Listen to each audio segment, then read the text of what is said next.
আল্লাহ সুবহানাহু ওয়া তাআলা পৃথিবী সৃষ্টির 50,000 বছর পূর্বে পৃথিবীতে যা ঘটবে তার সব কিছু লিখে রেখেছে। আব্দুল্লাহ বিন মাসউদ রাদিয়াল্লাহু তাআলা আনহু বলেন, মৃত্যু যেভাবে মানুষের দিকে দৌড়াচ্ছে, ধেয়ে আসতেছে, পৃথিবী বা সময় আমাদের থেকে পালিয়ে যাচ্ছে, আর কিয়ামত এবং মৃত্যু আমাদের দিকে দৌড়ে দৌড়ে আসতেছে। প্রতি সেকেন্ডে যত কিলোমিটার গতিতে আলো চলতেছে, তত লক্ষ কিলোমিটার গতিতে আমার মৃত্যু আমার দিকে ধেয়ে আসতেছে। কেন? ওটাই টাইম, ওটাই আমার লাইফ লিমিটেশন। তো ওই যে মৃত্যু যেভাবে মানুষের দিকে ধেয়ে আসে, মানুষের রিজিক সেভাবে মানুষের দিকে ধেয়ে আসতেছে। কোনো মানুষ তার তাকদীরে লিখিত রিজিক ভক্ষণ না করে পৃথিবী থেকে বিদায় নেবে না। এটা আল্লাহ সুবহানাহু ওয়া তাআলার ফায়সালা। এই তাকদীরের বিশ্বাসটা আপনাকে কাজে দেবে হার্ড টাইম, কঠিন সময়। আর বাকি সময়ে আল্লাহর দয়া এবং আল্লাহর রহমত অনুসন্ধানের জন্য জান প্রাণ বাজি রেখে চেষ্টা করতে হবে। আর কে তাকদীরের একটা হাদিস বলতে চেয়েছিলাম, রাসূলুল্লাহ সাল্লাল্লাহু আলাইহি ওয়াসাল্লাম বলেছেন, পৃথিবীর সৃষ্টির 50,000 বছর পূর্বে আল্লাহ সুবহানাহু ওয়া তাআলা পৃথিবীতে যা যা ঘটবে তার সকল কিছুর তাকদীর তিনি লিখে রেখেছেন।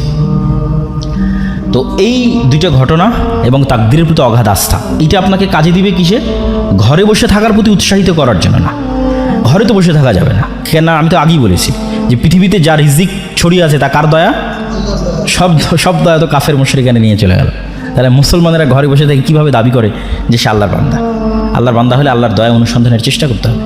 সাহাবীরা করেছে, নবী রাসূলেরা করেছে, আমাদেরকেও চেষ্টা করতে হবে। কিন্তু তাকদীরের প্রতি বিশ্বাসটা কাজে দিবে কোথায়? যখন কঠিন সময়, তখন।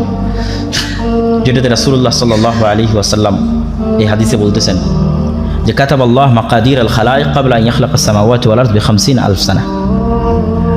আর দুনিয়া বিমুখতার যে হাদিসগুলো, ইসলাম সন্ন্যাসবাদ কখনোই নয়। এত বড় বড় কোটিপতি সাহাবী আছে, সব রাসূল সাল্লাল্লাহু আলাইহি ওয়াসাল্লামের জান্নাতের সুসংবাদপ্রাপ্ত 10 জন সাহাবী। যে 3 জনের নাম বললাম, উসমান গনি, তার নামই দেওয়া হয়েছে ধনী, গনি মানে ধনী। জুবাইর ইবনুল আওয়াম, তৎকালীন মদিনার ব্যাংকিং সিস্টেম উনি কন্ট্রোল করতেন।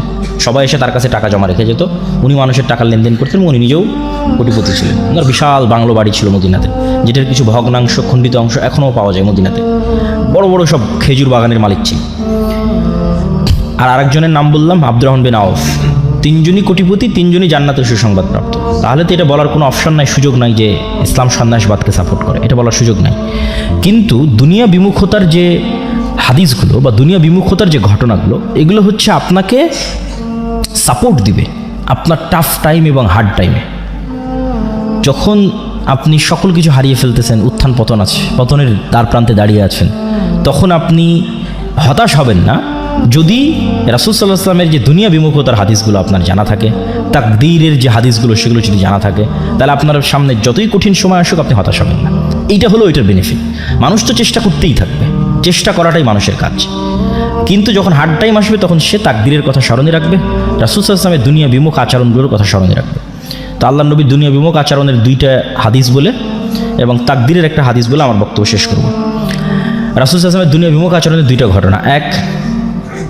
একদিন একজন মেহমান আসছে, আমি শুধু বাংলা বলে যাচ্ছি, হাদিস সহিহ। একদিন একজন মেহমান আসছে আল্লাহ নবীর কাছে, এসে বলতেছে যে আমার রাস্তাঘাটে আমি সব কিছু হারিয়ে ফেলেছি, আমার একটু খাবারের ব্যবস্থা করতে হবে। এই 2টা ঘটনা আপনাদের খুব মনোযোগ দিয়ে শুনতে হবে, আমাদের বক্তব্য শেষ। খাবারের ব্যবস্থা করতে হবে। আল্লাহ নবী লোক পাঠালেন তার স্ত্রীদের ঘরে, কিছু আছে কিনা খাবারের। তো ইন্ডিভিজুয়াল প্রত্যেকটা স্ত্রী এই অ্যান্সার দিয়েছে, ওয়াল্লাযী বাআসাকা বিল হক, হে মুহাম্মদ সাল্লাল্লাহু আলাইহি ওয়াসাল্লাম, যে আল্লাহ আপনাকে সত্য নবী করে পাঠিয়েছে, সে আল্লাহর শপথ করে বলতেছে আমাদের বাড়িতে পানি ছাড়া খাবার দেওয়ার মতো কিছু নাই। তো তিনি হচ্ছেন তৎকালীন বিশ্বের সর্বশ্রেষ্ঠ মানব, সকল যুগের সর্বশ্রেষ্ঠ মানব। তার বাড়িতে মেহমান এসেছে, মেহমানকে খাওয়াবেন, খাওয়ানোর মতো তার কোনো স্ত্রীর বাড়ি থেকে এ আনসার আসতো না যে এখানে একটা খেজুরের দানা আছে, তাকে খাওয়াবে, খাবার হিসেবে দেওয়া যায়, বা আটা আছে সেটিতে রুটি তৈরি করে দেওয়া যায়, বা গোস্ত আছে দেওয়া যায়। সবাই বলেছে তাদের বাড়িতে শুধু পানি আছে, আর দেওয়ার মতো কিছু নেই। তো আল্লাহ নবী কী করবেন? তখন তিনি সালাতের পর সাহাবীদের বললেন, আচ্ছা কেউ কি আছো তোমরা আজকে একজন মেহমানের দায়িত্ব নিতে পারবা? তখন আবু তালহা বলতেছে রিস্ক নিয়ে, সেও আসলে ইন ডিটেলস জানে না, কিন্তু আল্লাহ নবীর এই অসহায় অবস্থা দেখে সে রিস্ক নিচ্ছে।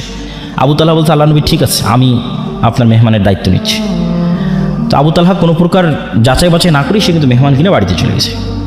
বাড়িতে গিয়ে স্ত্রীকে বলতেছে যে আচ্ছা আজকে তো আল্লাহ নবী আমাকে একটা কাজ চাপিয়ে দিয়েছে, একজন মেহমানের দায়িত্ব আমার উপর দিয়েছে, বাড়িতে কোনো খাবার আছে? তখন আবু তালহার স্ত্রী বলতেছে, বাড়িতে তো বাচ্চাদের খাবার ছাড়া কোনো খাবার নাই, মানে ছোট 2-3টা বাচ্চা আছে, সেই 2-3টা বাচ্চাকে যে খাবার দিবে ওই খাবারটা ছাড়া কোনো খাবার নেই। তাহলে এখন করণীয় কি? তখন 2 স্বামী স্ত্রী মিলে পরামর্শ করেছে যে ঠিক আছে, এক কাজ করো, বাচ্চাদের খাবার না খাওয়িয়েই ঘুম পাড়িয়ে দাও, বাচ্চাদের খাবার খাওয়ায়ও না, তাদেরকে না খাওয়াই ঘুম পাড়িয়ে দাও।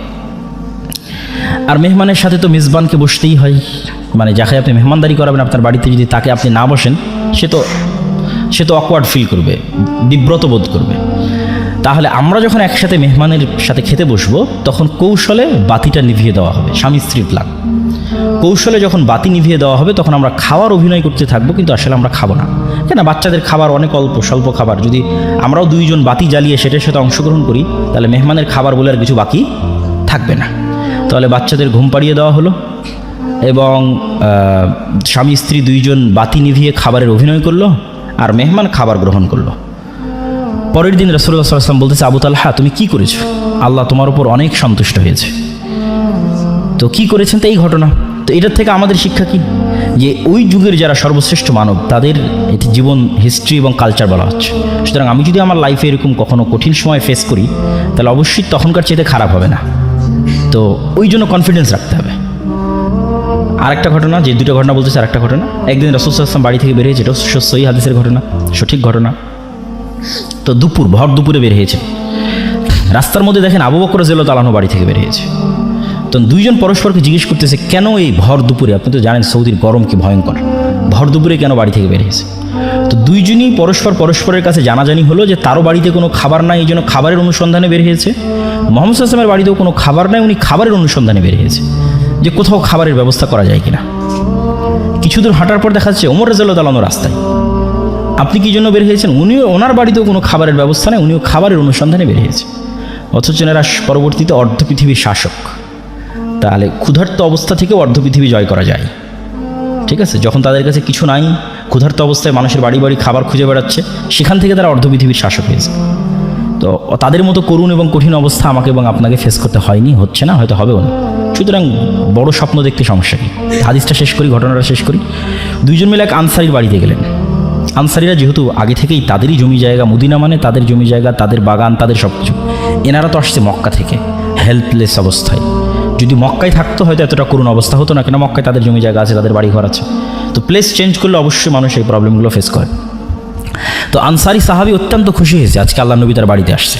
আমাদের গ্রামেও যেমন ভালো কোনো মেহমান যায় তখন কিন্তু বাড়ির আমাদের মায়েরা বড় মোরগ বা ভালো যে মুরগি থাকে সেটা কিন্তু জবাই করে, এটা টেন্ডেন্সি, কালচার।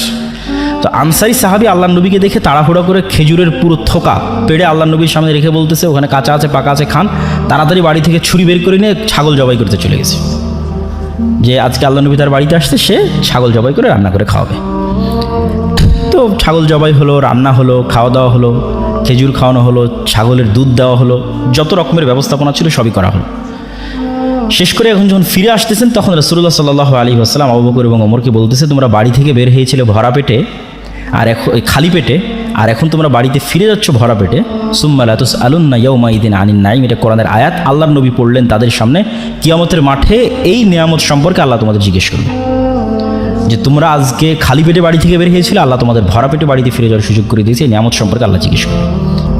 তোমরা আল্লাহ সুবহানাহু তাআলার রহমত, বরকত ছড়িয়ে ছিটিয়ে থাকা রিজিক তোমরা অনুসন্ধান করো। ফাইদা কুদিয়াতিস সালাত ফান্তাশিরু ফিল আরজ ওয়াবতাগু মিন ফাজলিল্লাহ, যখন সালাত শেষ হয়ে যায় তখন তোমরা সমগ্র পৃথিবীতে ছড়িয়ে পড়ো, কেননা পৃথিবীর প্রত্যেকটা ইঞ্চি জায়গাতে আল্লাহ সুবহানাহু তাআলার রিজিক ছড়িয়ে ছিটিয়ে আছে। আল্লাহ সুবহানাহু তাআলার ছড়িয়ে ছিটিয়ে থাকা সেই রিজিক অনুসন্ধান করার জন্য তোমরা চেষ্টা করো। আর এক আয়াতে আল্লাহ সুবহানাহু ওয়া তাআলা বলেন, হুয়াল্লাযী জাআলা লাকুম ফামশু ফি মানাকিবিহা ওয়া কুলু মির রিজকি। দুনিয়ার মানুষ, এই জমিনে আল্লাহ রিজিকের সকল সিস্টেম দিয়ে রেখেছে। ফামশু ফি মানাকিবিহা, তোমরা এই জমিনের প্রত্যেকটা ইঞ্চি ইঞ্চি জায়গায় অনুসন্ধান করো, চলো, চেষ্টা করো। ওয়া কুলু মির রিজকি, এবং রিজিক বের করে নিয়ে আসার চেষ্টা করো। আমরাও দেখতে পাই যে আমাদের চারিপাশে কত রিজিকের রাস্তা, কিন্তু লোকলজ্জার ভয়ে, যেটা কেউ বললো এখানে বক্তা যে সামাজিক ট্যাবু, সেটির ভয়ে আমরা হয়তো একটা নির্দিষ্ট মাধ্যমকেই মনে করেছি এটি রিজিকের মাধ্যম, কোথাও আমার জব হবে, চাকরি হবে, এটি রিজিক। তো আসলে রিজিকের মাধ্যম লিমিটেড নয়, মানুষ চেষ্টা করলে অবশ্যই রিজিক পাবে, এবং চেষ্টা করবে কোন নিয়তে সেটিও আমরা তুলে ধরলাম আপনাদের সামনে, যে চেষ্টা করবে এই নিয়তে যে পৃথিবীতে যত রিজিকের ব্যবস্থাপনা আছে এগুলো সব কার দয়া, কার রহমত? আল্লাহর রহমত, আল্লাহর দয়া। ওইটা থেকে যখন আপনি বিমুখ থাকছেন, আপনি অহংকারী। মানে আপনি জানেন যে এখানে একটা টাকা হালাল উপায়ে ইনকামের রাস্তা আছে, বাট আপনি করছেন না, মানে আপনি অহংকারী। আপনি আল্লাহর দয়াকে অবমূল্যায়ন করছেন, আল্লাহর রহমতকে অবমূল্যায়ন করছেন। এবং এটি নবীদের চিন্তা চেতনা ছিল। যেমন আইয়ুব আলাইহিস সালাতু ওয়াস সালাম একবার গোসল করছিলেন, তখন স্বর্ণের বৃষ্টি হচ্ছিল।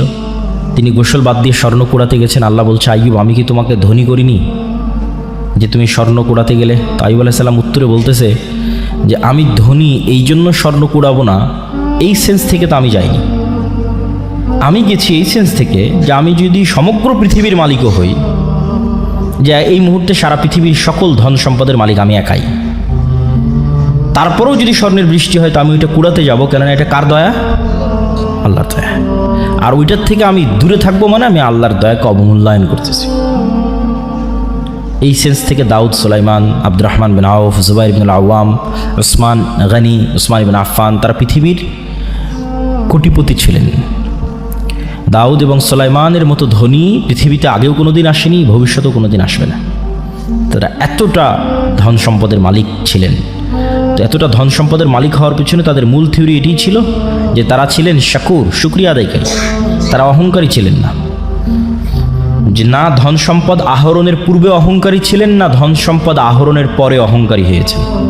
এটাই লং টাইম সম্পদ মেনটেন করার একমাত্র উপায়। ধন সম্পদ আহরণের আগেও অহংকারী হওয়া যাবে না, ধন সম্পদ আহরণের পরেও হওয়া যাবে না। তাহলেই দীর্ঘদিন ধন সম্পদ আপনার কাছে থাকবে। এই দুইটার ব্যাখ্যাটা কি? ধন সম্পদ হওয়ার আগে অহংকারী হওয়া যাবে না মানে এমন কোনো কাজ, হালাল কাজে ইনকাম হইতে পারে, সেটাকে ছোট চোখে দেখে পিছিয়ে থাকা হবে না। যে কোনো হালাল কাজকে যখন আপনি ছোট চোখে দেখে পিছিয়ে থাকবেন, তখন আপনি অবশ্যই অহংকারী, এই জন্য পিছিয়ে আছেন এবং এই জন্য আপনি সাকসেসফুল হতে পারছেন না। আর দ্বিতীয় সেটি হচ্ছে ধন সম্পদ হওয়ার পরে অহংকারী হওয়া যাবে না। আল্লাহ সুবহানাহু ওয়া তাআলা বলেন, ইন্নাল ইনসানা খুলিকা হালুআ, আমি মানুষকে দুর্বল করে সৃষ্টি করেছি। ওয়া ইযা মাসসাহু শাররু জাজুআ, যখনই বিপদ আপদ মানুষকে ঘিরে ধরে সে হতাশ হয়ে যায়। ওয়া ইযা মাসসাহুল খায়রু মানুআ, আর যখনই টাকা পয়সা বেশি হয়ে যায় অহংকারী এবং কৃপণ হয়ে যায়। তাহলে এই যে মানুষের দুইটা ডাইমেনশন, যে যখন চারিদিকে বিপদ ভীত সন্ত্রস্ত, যখন চারিদিকে টাকা পয়সা কৃপণ অহংকারী, এই দুটাই আল্লাহ অপছন্দ করেছে। এটা দুর্বল ব্যক্তিত্বের পরিচয়ক। আর শক্তিশালী পার্সোনালিটির পরিচয় কি? চারিদিকে বিপদ আপদ দেখলেও সে ভীত সন্ত্রস্ত হয় না, হতাশ হয় না, তার সৃষ্টিকর্তা আল্লাহর প্রতি ভরসা রাখে। আবার যখন কোটি কোটি টাকার মালিক হয়, তখনও সে অহংকারী, পাপাচারী, অপচয়কারী হয় না, তখনও সে তার ন্যায় নিষ্ঠা বজায় রাখে। এই ব্যক্তিত্ব অর্জন করতে পারলে আপনার ধন সম্পদ আপনার কাছে দীর্ঘদিন কন্টিনিউ করবে। সম্মানিত উপস্থিতি, আমি আমার বক্তব্যকে দীর্ঘায়িত করতে চাই না। রিজিক অন্বেষণের প্রতি উৎসাহিত করতে গিয়ে একটি ছোট্ট ঘটনা বলে আমার বক্তব্য শেষ করবো ইনশাল্লাহ। আব্দুর রহমান বিন আউফ যখন মক্কা থেকে হিজরত করেন, তখন অত্যন্ত খালি, জীর্ণ শীর্ণ, রিক্ত হস্তে মক্কা থেকে মদিনায় গেছেন। মদিনায় যাওয়ার পর তিনি এক আনসারি মানে সাহায্যকারী, ইনভেস্টর, বেশিরভাগ আনসারি ছিল ইনভেস্টর, আর বড় বড় ব্যবসায়ীরা সব ছিল মক্কা থেকে আসা। কেননা by default, by nature, by born মক্কার কুরাইশরা হচ্ছে বিজনেসম্যান। যেটা আপনারাও জানেন যে আমাদের নবীর স্ত্রী খাদিজা রাদিয়াল্লাহু তাআলা আনহা অনেক বড় বিজনেসম্যান। আল্লাহর নবী তার বিজনেসের দায়িত্ব পালন করেছে, তিনিও বিজনেস বোঝেন। ঠিক আছে, বদরের যুদ্ধ হলো কেন? আবু সুফিয়ানদের কন্টিনিউয়াস বিজনেস চলতো সিরিয়ার সাথে। ওই বিজনেস যে রুটটা ছিল, ওই রুটটা আল্লাহর নবী ব্লক করে দিয়েছিল। কেননা রাসূল সাল্লাল্লাহু আলাইহি ওয়াসাল্লামের সাথে আবু সুফিয়ানদের যে দ্বন্দ্ব ছিল, এটা শুধু ধর্মীয় দ্বন্দ্ব ছিল না, ঠিক আছে, এটার মধ্যে টাকা পয়সা সম্পৃক্ত ছিল, দুনিয়া সম্পৃক্ত ছিল, পাওয়ার সম্পৃক্ত ছিল। আপনারা অবশ্যই জানেন যে মক্কা হচ্ছে এইদিকে পশ্চিম, না পশ্চিম তো এইদিকে নাকি? মক্কা হচ্ছে এই পাশে আর মদিনা হচ্ছে এই পাশে, আর এখানে হচ্ছে সিরিয়া। তো মক্কায় হচ্ছে কুরাইশরা থাকে, তারা সমুদ্রের ধার দিয়ে, লোহিত সমুদ্রের ধার দিয়ে সিরিয়াতে বিজনেস করে। তো এই বিজনেস রুটে মধ্যে মদিনা। তো যখন মুহাম্মদ সাল্লাল্লাহু আলাইহি ওয়াসাল্লাম মক্কা থেকে হিজরত করে মদিনায় আসলেন, তখন তিনি বিজনেস রুট বন্ধ করে দিলেন। তোরা বিজনেস করবে কিভাবে? তখন তো যুদ্ধ অনিবার্য। এই জন্য কিন্তু বদর, উহুদ থেকে বাকি যে যুদ্ধগুলো হয়েছে, এই যুদ্ধগুলো এই কারণে যে মদিনা যত বেশি পাওয়ারফুল হবে, মক্কার ব্যবসা তত সংকীর্ণ হয়ে যাবে, কেন ব্যবসায় চলতো সিরিয়ার সাথে। তো এরা by nature, by default business করা জানতো। তো ওরা যখন ওখান থেকে মদিনায় আসছে, তখন মদিনার মানুষেরা টাকা পয়সা দিয়ে ইনভেস্ট করেছে, ঠিক আছে তোমরা বিজনেস করো। আব্দুর রহমান বিন আউফকে বিজনেস করার টাকা দিয়েছে, জুবাইর ইবনে আওয়ামকে বিজনেস করার টাকা দিয়েছে, ওসমান ইবনে আফফানকে বিজনেস করার টাকা দিয়ে, তো মক্কা থেকে পালিয়ে এসেছে সবাই বড় বড় সাহাবী, কিন্তু এই প্রত্যেকটা বড় বড় সাহাবী অতি শর্ট টাইমে কোটিপতি হয়ে গেছে। তো আব্দুর রহমান বিন আউফ বললেন যে আমি তো উটের ব্যবসা বুঝি, আমাকে কিছু উট দাও, আমি আজকে থেকে বাজারে উটের বিজনেস শুরু করব। তো বাজারে যখন উটের বিজনেস শুরু করলেন, উনি একটা মূলনীতি মেনটেন করতেন। উট বিক্রি করার আগে বিভিন্ন অঞ্চল থেকে মানুষজন আসতো উটের বাজারে, উটের হাটে উট উঠতো, যেমন আমাদের অঞ্চলে কুরবানির সময় গরুর হাট হয়, গরুর হাটে উট উঠতেছে। তো উনি উটের খুঁটিনাটি সম্পর্কে খুব অভিজ্ঞ ছিলেন, উটের নেচার, স্বভাব, উটের খাওয়া, উটের ফুড সিস্টেম, ঠিক আছে, উটের আবাস বসবাস, উটের কালার, রং, শক্তি, সামর্থ্য, জীবন প্রণালী, বংশধারা, এভরিথিং সম্পর্কে খুব জানতেন। তো যে বিষয়ে মানুষ বিজনেস করুক, ওই বিষয়ে নলেজ না থাকলে তো আসলে সে বিজনেস করতে পারবে না। তো যেহেতু উনি উট বিষয়ে সব